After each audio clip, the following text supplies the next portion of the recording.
श्री स्वामी समर्थ. एक जोडपं मुलबाळ होण्याची इच्छा मनात ठेवून अक्कलकोटला येतात. स्वामींना विनंती करतात, पण स्वामी त्यांना काहीच उत्तर देत नाहीत. असे अनेक वेळा घडते, पण स्वामी काहीच उत्तर देत नाहीत. अनेक वेळा झाल्यानंतर एके दिवशी तुझ्या नशिबात हा योग नाही असं स्वामी स्पष्टच बोलतात. हे स्वामी राया, आमच्या नशिबात नाही असे तुम्ही म्हणता, मग आम्ही तुमची पूजा अर्चा का करावी?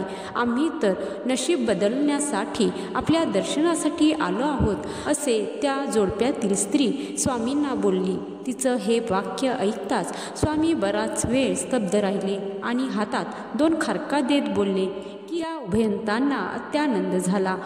पण पुढे एक घटना घडली. हे जोडपं 16 ओळ पाळणारं होतं. अनेकांचा स्पर्श झाला म्हणून स्वामींनी दिलेल्या खारका तळ्याच्या बाजूला मातीत पुरून त्यांनी ठेवल्या आणि ते स्नान करण्यास गेले. पण नंतर त्या खारका विसरून गेले. दुसऱ्या दिवशी खारकांची आठवण त्यांना झाली आणि पुरलेल्या ठिकाणी माती उकरताच तेथे त्यांना 2 पक्ष्यांची अंडी दिसली आणि त्यातून पक्ष्यांची 2 पिल्ले बाहेर आली. हा विचित्र प्रकार बघताच उभयंतांना तुझ्या नशिबात मूलबाळ नाही हे स्वामींचे शब्द आठवले आणि स्वामींच्या चरणावर डोके ठेवून ते ढसाढसा रडू लागले.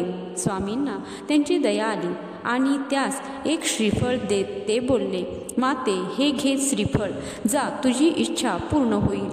घरी आल्यावर त्या स्त्रीने त्या नारळाचा त्या प्रसादाचा करंज्या बनवल्या. स्वामींना नैवेद्य दाखवला आणि स्वतः प्रसाद खाल्ला. पुढे वर्षभरात त्यांना एक तेजस्वी मुलगा झाला. स्वामींनी त्यांचे नशीब बदलले. तर मंडळी, स्वामी वाणी सत्य झाली.